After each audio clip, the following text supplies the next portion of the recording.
Dios les bendiga, amados hermanos. Les saluda su servidor, el pastor Elder Figueroa. En esta oportunidad para abordar el foro de preguntas y respuestas.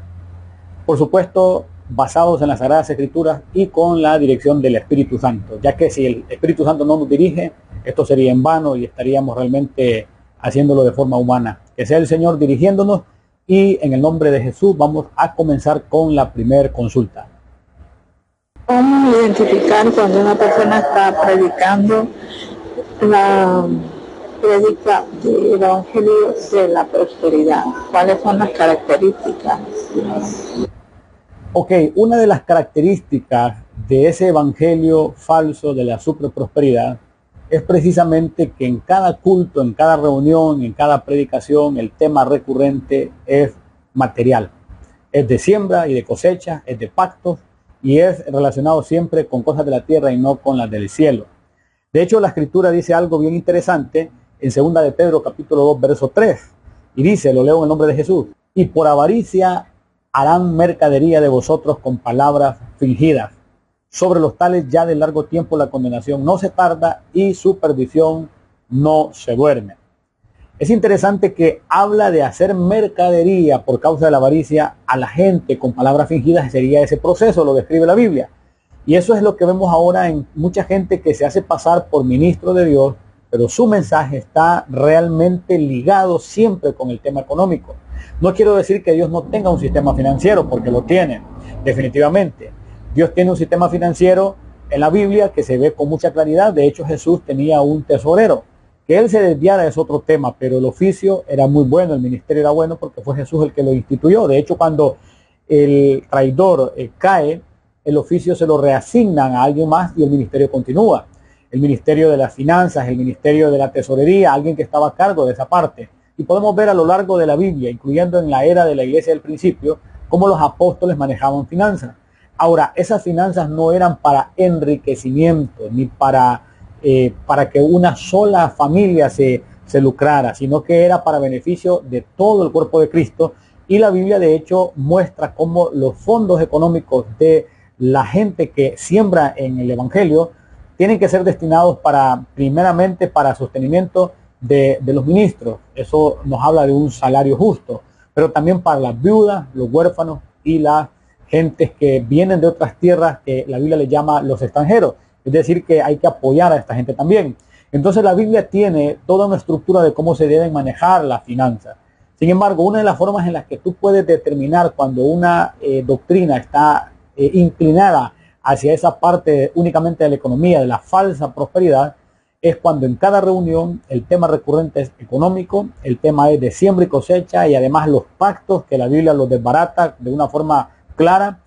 Y el único pacto válido es el pacto de Cristo Jesús con su iglesia. Ya lo demás son básicamente ofrendas y siembras que se hacen voluntariamente. Por supuesto, esto implica que en alguna situación de necesidad, el pastor va a convocar también, ya sea para construcción de templo, ya sea para algún proyecto misionero, para necesidades precisamente que están en relación a la obra del Señor y de común beneficio. Muy bien. Esa es una de las situaciones que podemos ver tristemente ahora y están también paralelas con un falso enseñoreamiento, es decir, manipulación, donde incluso están llevando a la gente a un servilismo y mucha gente se presta para eso. Se han olvidado muchos cristianos que los 5 ministerios son servidores con una autoridad para dirigir, pero hay falsos ministros que vuelven a la gente como en una situación tremenda de servidores de los ministros, cuando los ministros somos los servidores del pueblo.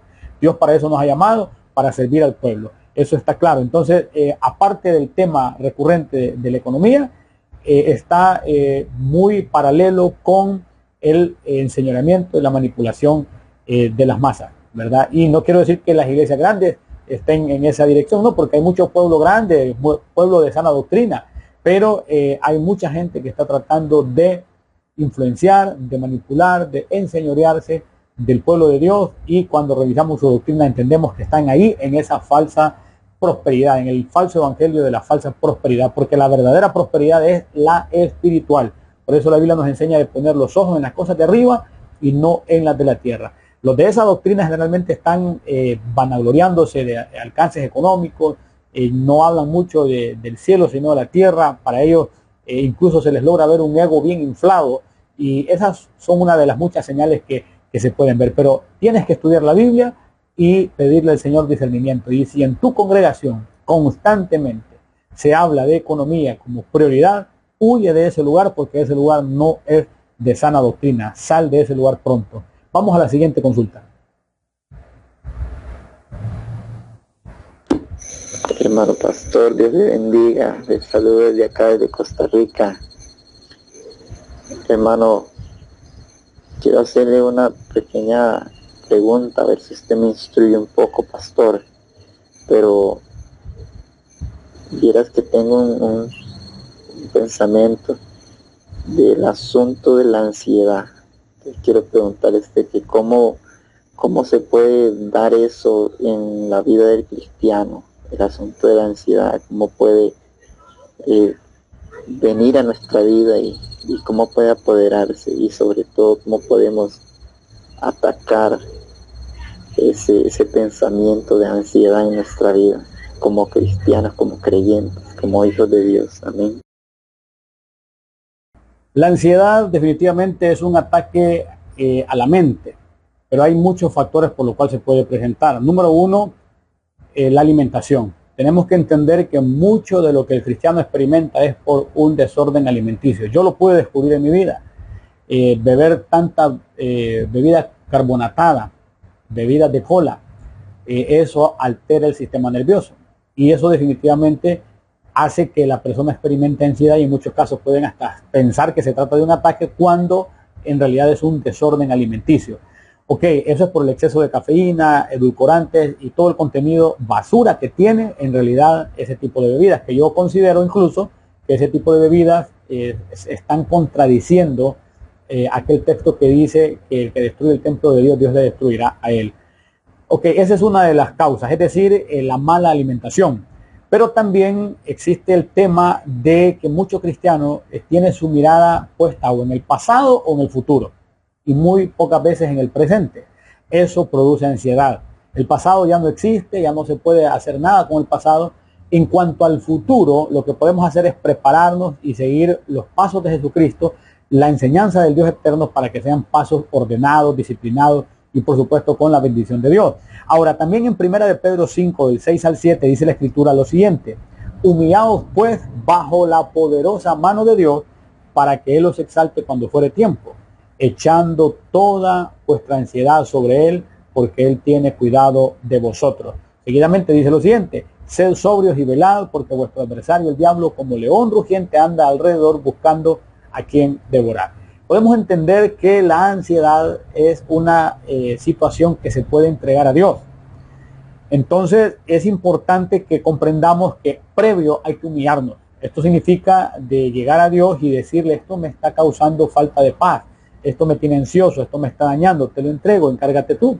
Esas son una de las formas en que la ansiedad se puede destruir. Pero importante no olvidar el tema de la buena alimentación, porque incluso esa es una de las cosas que está dañando a mucha gente. Se están yendo antes de tiempo y están experimentando episodios de ansiedad, muchas veces no por origen espiritual, sino por un origen natural en el tema de una mala alimentación. Pero por supuesto hay ataques, dardos de fuego, pensamientos de condenación, incertidumbre por el futuro, y eso se apalea entregándole al Señor toda esa ansiedad y confiando en Él. Él dice: no temas, porque yo estoy contigo, no desmayes, porque yo soy tu Dios, que te esfuerzo, siempre te ayudaré, siempre te sustentaré con la diestra de mi justicia. Vamos a la siguiente consulta. Bendiciones, Pastor Elder Figueroa. Le habla Joaquín Manegas del municipio de San José Potrero, Comayagua, Honduras. Estamos en Honduras. Mi pregunta, o la primera pregunta que le tengo, es conforme al verso de Efesios 2:8. La palabra nos dice que somos salvos por gracia, por medio de la fe, y esto no de vosotros, dice, pues es un don de Dios. La pregunta es: si somos salvos por gracia y por la fe en Cristo, hasta dónde llega la responsabilidad del hombre, porque sabemos que si es por gracia, el hombre no puede hacer nada para merecerla, ninguna obra. Y siento que la fe es de Dios también, que nada, hasta donde llega la responsabilidad del hombre, sabiendo que también somos responsables de recibir o de no recibir. Esa es la primera pregunta. Ok, definitivamente es claro que por gracia somos salvos por medio de la fe, y esto no de nosotros, dice la Biblia, pues es don o regalo de Dios. ¿Hasta dónde llega nuestra responsabilidad? Bueno, hay un error respecto a mal agradecer la salvación que nos ha sido dada, enfocándose únicamente en que esto no de vosotros. Pero cuando dice la Biblia esto no de vosotros, es porque es Dios el que hace el milagro del nuevo nacimiento. Es el Señor el que paga en la cruz.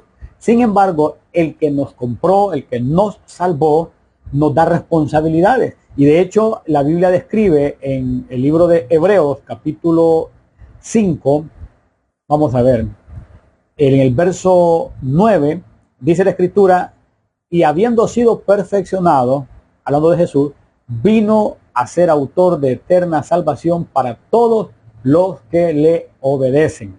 Entonces, esto nos deja ver que la obediencia es parte de aquellos que son llamados a la salvación. Entonces, nuestra responsabilidad está en obedecer los preceptos de Dios. Porque si alguien dice, sí, yo ya soy salvo, salvo siempre salvo, y que por gracia somos salvos y esto no de nosotros, pues es un regalo de Dios. Ok, ya te dieron el regalo, pero también dice la Biblia que cuidemos esta salvación con temor y temblor. Esto significa que aunque Dios te salvó, si te vas a vivir desordenadamente, estás pisoteando el regalo que te han dado. Ese regalo debes de cuidarlo, y la forma en que debes cuidarlo es santificándote. Él dice, ser santos porque yo soy santo. Por eso la Biblia no solamente tiene un verso, la Biblia está llena de instrucciones, y aunque la ley tenía 613 preceptos y 10 mandamientos, o 10 mandamientos que derivaban los 613 preceptos, ya en la gracia vemos que es todavía más complicado, y es porque ahora se nos exige santidad. Y la santidad, de hecho, es consagrarse para Dios, apartarse para Dios, y es un estado en el cual Dios puede tener comunión con nosotros. Y si Dios no tiene comunión con nosotros, nos extraviamos, nos contaminamos, y ya finalmente la persona puede terminar practicando la apostasía. Entonces, nuestra responsabilidad es mantenernos en obediencia al Espíritu Santo, y de hecho Él llegó para instruirnos, llegó para dirigirnos, y eso es parte de lo que a nosotros se nos instruye, es obedecer al Espíritu Santo en todo lo que nos redarguye, nos enseña en su palabra. Porque aunque somos salvos por gracia, también la Biblia enseña, muéstrame tu fe sin tus obras, yo te mostraré mi fe por mis obras. Esas obras no son para ser salvos, sino porque ya somos salvos. Si somos salvos, damos lo que de otra forma la Biblia le llama frutos dignos de arrepentimiento. Alguien que constantemente está dando fruto es una señal que va hacia la vida eterna. Pero alguien que no da fruto, entonces es cortado y echado en el fuego, enseña la Sagrada Escritura. Una vez que has nacido de nuevo, es importante dar fruto, mantenerte en obediencia, mantenerte básicamente bajo la poderosa mano de Dios, obedeciendo las instrucciones del eterno Dios.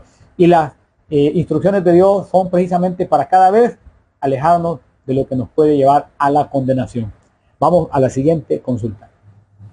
La siguiente pregunta, Pastor Elder, es si los 24 ancianos que se postran a los pies del Señor Jesucristo en el cielo fueron humanos o son seres angelicales completamente. Esa es la segunda pregunta. Ok, esa es una pregunta bien profunda que yo creo que esa la vamos a saber hasta que nosotros lleguemos allá y podamos, entre otras cosas, investigarlo. Porque de hecho la Biblia enseña que cosas que no ha visto el hombre ni ha subido a su corazón son las que Dios ha guardado para los que le aman. La procedencia de los ancianos es realmente un tema de un misterio fuerte, porque se tratan de estructuras de parte de Dios, y se logran ver que los redimidos entran, y creo que fue el apóstol Juan el que habla con un anciano en el libro de Apocalipsis, y se logra entender que son estructuras que ya están en el cielo. Podrían ser de cantidad de tiempo que quizás no podemos ni datarlo, son situaciones que quizás nos vamos a deleitar cuando lleguemos en conocer. Ahora, importante saber que como hay ancianato aquí en la tierra, también hay ancianato en el cielo. Y de hecho, cuando la Biblia dice que no hay nada nuevo debajo del sol, es porque el ancianato que hay en el cielo es lo que se desarrolla aquí en la tierra. Dice la Biblia que Él es temible, el Dios eterno es temible en la congregación de los santos. Entonces, en esa congregación de los santos, seguramente también vamos a asistir nosotros en algún momento, pero en este momento seguramente hay muchas estructuras creacionales de parte de Dios que están ahí y su origen pues son de la mano de Dios. Humanos, la pregunta, podría ser que algunos suban a un ancianato después de la redención de la raza humana o del capítulo de la redención ya se cierre, puede ser que haya algún ancianato, habría que estudiarlo a profundidad, pero yo dejaría a que lleguemos allá para investigar el tema de esos ancianos, porque de hecho son altas autoridades de parte de Dios y yo logro entender que están ya antes de que el hombre incluso empezara su desarrollo, porque se logran ver en Apocalipsis teniendo una cierta comunicación con el apóstol Juan, lo podemos ver. Bien, vamos a la siguiente pregunta. Muy buenos días, Pastor Elder, Dios le bendiga. Soy el Pastor Jesús Enrique. Solo quiero hacer una pregunta, por favor. Usted sabe que cuando Dios creó el universo, creó al ser humano, lo creó con un propósito, salvó en los tiempos de Noé, salvó también la raza humana, pero también salvó a los animales. ¿Qué opina usted, hermano, al respecto de los animales ahorita cuando venga el rapto, la iglesia venga? ¿Será que Dios tiene algo específico preparado para ellos? ¿Qué dice usted, pastor? Dios me lo bendiga. Hay un texto bien interesante en las Escrituras que habla cómo la creación por la caída del hombre también está sujeta a una circunstancia negativa. De hecho, en Romanos capítulo 8, verso 20 al verso 21 dice, porque la creación fue sujetada a vanidad no por su propia voluntad, sino por causa del que la sujetó en esperanza. Porque también la creación misma será libertada de la esclavitud, de corrupción, a la libertad gloriosa de los hijos de Dios. Ahí hay una promesa para la creación de una liberación. Y es que como el hombre de alguna manera es la cabeza de la creación terrenal, a la caída del hombre también toda la creación perdió las características originales. Ahora, a la libertad de el hombre por medio de Cristo, a la redención final, ya cuando todo sea renovado, la creación, incluyendo los animales, también ahí van a tener una bendición. Ahora, no logro ver, por lo menos yo no lo he encontrado, el registro de salvación o eternidad para los animales. De hecho, habla, y de hecho en forma de pregunta, de cómo el espíritu del animal va hacia abajo, enseña la Biblia, y el del hombre va hacia arriba. Y ahora, el asunto es que sí la Biblia describe esta libertad que alcanzará toda la creación.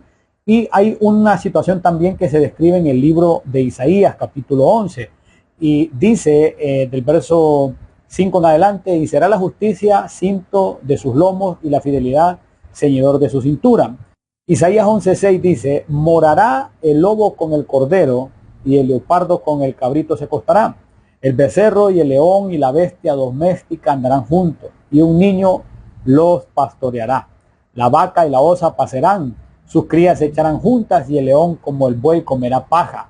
Y el niño de pecho jugará sobre la cueva del áspid y el recién destetado extenderá su mano sobre la caverna de la víbora.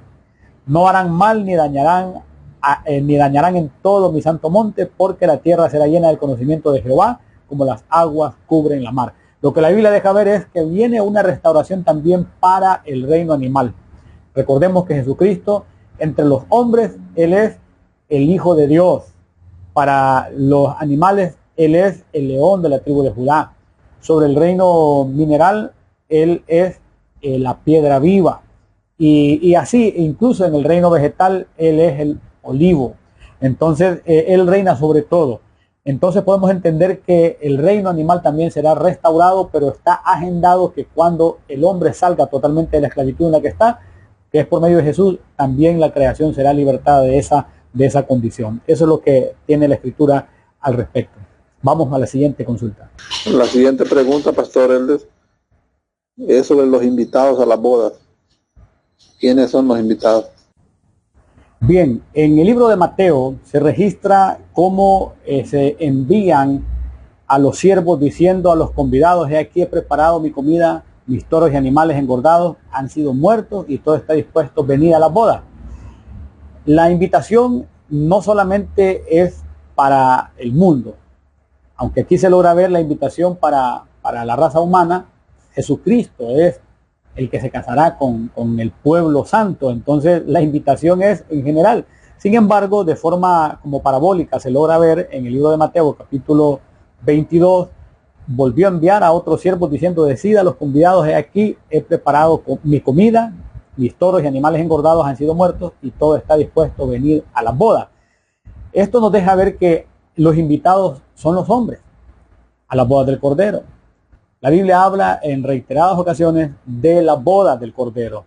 Y entendemos también que van a asistir las estructuras creacionales de parte de Dios, los ángeles. Y dice la Biblia que se hace en el cielo mucho gozo, fiesta, cuando un pecador se arrepiente. ¿Cómo no van a asistir ellos a las mismas bodas, que son ya la graduación, lo que es ya prácticamente el cierre de esa operación rescate del Señor Jesucristo?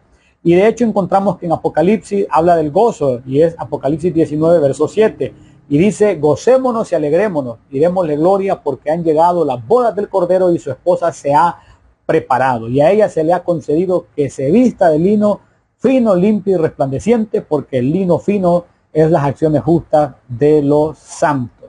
Ok, interesante que entendemos que asistiremos los redimidos, los siervos de Dios que han trabajado para llamar a la novia, asistirán los ángeles, asistirán todas esas estructuras que están en la luz a gozarse en las bodas del Cordero. Las bodas son un evento único que se desarrollará en el cielo, al grado que son 7 años de boda.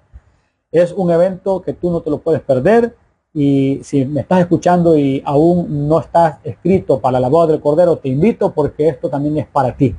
Asistiremos hombres, ángeles, arcángeles, serafines y el Padre, el Hijo y el Espíritu Santo, por supuesto. El novio es Cristo Jesús, el Señor. Vamos a la siguiente consulta. ¿En qué parte de la Biblia habla de las danzarinas en la iglesia? Y que si es bíblica o no, pues a raíz de las situaciones que he visto danzarinas haciendo cosas no correctas, otras diciendo malas palabras, pues están en el lugar, y uno mira, otras pues en el recién llegado, 8 meses tengo, o 10 meses estar aquí, una salió embarazada, recién venido yo aquí. Por esa razón le preguntaba yo, pastor, si usted me puede dar en el conocimiento que le he dado al desarrollo, texto bíblico donde diga si es bíblico o no es bíblico la cuestión de danzarinas en las iglesias, del cual yo no estoy de acuerdo mucho, ¿verdad? Por esa parte de lo que muchos lo hacen como forma robótica, no lo hacen de una forma espiritual, y hay unos gestos que han hecho en las cuestiones de danzarinas que la hacen con gestos y que han hecho como la imagen de el orus, el ojo, de esa forma. Entonces, cualquier cosa, pastor, ayúdeme en eso, a salir de esa duda grande. Y la otra pregunta sería de la libertinaje y libertad de adoración, de culto a Dios. Ok, están relacionadas, porque la adoración y el libertinaje y la danza son cosas relacionadas. ¿En qué sentido? Que sí, la Biblia habla de la danza, es bíblica la danza. Definitivamente lo podemos encontrar en los evangelios, cuando vemos que Jesucristo habla del hijo pródigo. Lo podemos encontrar que como Jesús menciona que el hijo mayor se acerca y escucha las danzas, dice el Señor Jesús, las danzas. Entonces entendemos que no hay solo un tipo de danza, sino que entendemos que está la danza espontánea, que es una danza del espíritu, por supuesto, pero también hay una danza que es del espíritu, y es la que lleva el elemento de la unidad. Cuando los hermanos en unidad se preparan para danzar para Dios y tratan de hacerlo a un mismo ritmo, y hay un acuerdo previo para alabar a Dios, con lo que algunos le llaman coreografía, pero esa es unidad, eso es acuerdo, eso es hacerlo, incluso como bien dice la Biblia también en otros textos, hágase todo decentemente y en orden.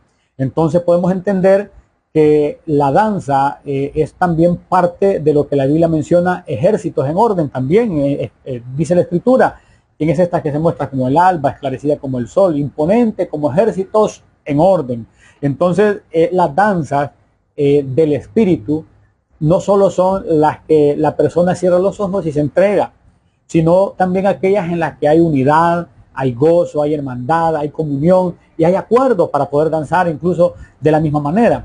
Eso de robótico yo lo considero despectivo, porque tanto lo espontáneo es de Dios como el acuerdo y la unidad es de Dios. Ahora, hay un elemento también ahí tremendo, y es que menciona eso del ojo de Horus. Si los hermanos o hermanas del área de danza se les ha infiltrado alguna situación donde están haciendo señales que no son cristianas, entonces el pastor es que tiene que eliminar eso. Pero no van a poder eliminar las danzas porque las danzas están en la Biblia. Jesús las menciona en el pasaje del Hijo Pródigo y menciona las danzas. Entonces, y por supuesto, hay danzas carnales, eso es una realidad. Como hay predicaciones carnales, como hay también iglesias carnales, pero no significa que las danzas todas sean negativas. Algunos hacen referencia a la danza de Herodías, la que pidió la cabeza de Juan Bautista, pero eso no significa que la danza sea mala, sino que ahí había una danza mala. Lo vemos en el Antiguo Testamento y hay referencias de cómo la danza desde el Antiguo Testamento también está íntimamente ligada con la unidad y con ese orden de danzar para Dios. Por supuesto, la danza espontánea, la que se atribuye al espíritu únicamente, pero no solamente esa del espíritu, también aquellas donde hay, como vuelvo y repito, unidad, acuerdo, gozo, alegría, comunión, cuando se están preparando para entregar a Dios esos honores. Eso es de Dios. Ahora, como las danzas generalmente en esos grupos las componen jóvenes, es importante estar bien pendientes de ellos, porque los jóvenes, no por la danza, sino por su condición de juventud, generalmente están expuestos a ataques y hay que supervisarlos. Eso es importante. Y eso está relacionado con la otra pregunta sobre el libertinaje. Y el tema del libertinaje y la música tenemos que evaluar, porque mucha gente está en realidad utilizando lo que es la libertad como pretexto para pecar. Y es ahí donde tiene que haber un control pastoral conforme a las escrituras. Y respecto a la música, por supuesto que la música sea espiritual, música que glorifique a Dios y no que exalte al hombre. Eso es importantísimo, porque también han sido infiltradas no solo la danza, sino la música, las predicaciones. Mucho de Dios está siendo trastocado, y no solo los jóvenes de la danza, sino también los ancianos también están siendo dañados en diferentes áreas. Todo el pueblo de Dios tiene que estar alerta. Por eso la Biblia nos llama a ser sobrios y velar, porque nuestro adversario el diablo, como león rugiente, anda alrededor buscando a quien devorar. Pero la danza es bíblica, es totalmente de Dios. La danza organizada es de Dios, como la danza espontánea es de Dios. Eso es totalmente comprobado por la Sagrada Escritura. Vamos a la siguiente consulta. La otra pregunta es si me podría dar ejemplos, pero ejemplos dedicados que las danzarinas, o sea, las danzarinas, la danza sabemos que David, pues, en su estado corporal, en su gozo a Dios, fue un ejemplo, pero no es la danzarina que realmente hace en esa situación de David. Entonces quiero saber más a profundidad, más adelante de lo que David danzaba, y quiero un ejemplo que usted lo tenga. Saludos. Bueno, el ejemplo está precisamente lo que recién mencioné, de cómo Jesucristo menciona en la parábola del Hijo Pródigo las danzas. Ahí hay un texto. También el Salmo 150 habla de pandero y danza. También encontramos lo de Isaías 55:4, de cómo David es dado por testigo a los pueblos, por jefe y maestro a las naciones. Entonces también se habla en el Nuevo Testamento de la restauración del tabernáculo de David, que es bien amplio. Pero si se menciona a David es porque la danza iba incorporada. Ahora, importante no pasar por alto también a María, que la siguieron danzando, y ahí podemos encontrar también otro ejemplo. Las que venían del Éxodo se gozaron por lo que Dios estaba haciendo, y es lo que ocurre en cada culto, en el gozo por lo que Jesucristo ha hecho por su pueblo. Pero Isaías 55:4 es uno de los más destacados, de cómo Jesucristo, es decir, cómo el Eterno nos dio a David como maestro a las naciones. Cómo se cumple esta profecía cuando en los cultos se menciona así como David danzaba, y cuántos cantos hay que hacen referencia a cómo David danzaba para Dios. y es totalmente bíblico. No podemos hacer a un lado a David, pero si quisieses tú hacer a un lado a David, Jesús menciona las danzas en el pasaje del hijo pródigo, y también está María y cómo la siguen. Y María era una anciana, eso también hay que destacarlo. Vamos a la siguiente consulta. ¿En qué libro de la Biblia sale? Y también me da la cita también, ¿verdad? La vaquita roja o la vaquita lazana. En una versión de vaquita lazana. Es que esa vaquita es una especie que el pueblo de Israel había desaparecido esa especie, ¿verdad? Pero estaban muy preocupados porque es el color de la vaquita roja que utilizan en el sacrificio que van a hacer. Van a necesitar la vaquita roja para construir el tercer templo, y están a punto de construirlo porque dicen que ya apareció, ya la tienen la vaquita roja. Entonces, y es ahí en el tercer templo donde va a manifestar el inicuo, o sea, el anticristo. De ahí se va a proclamar. Entonces, todo esto pinta que la venida del Señor está más cerca de lo que pensamos a veces. Y ahí me dice algo ahí sobre una retroalimentación ahí, algo que tal vez no dije bien.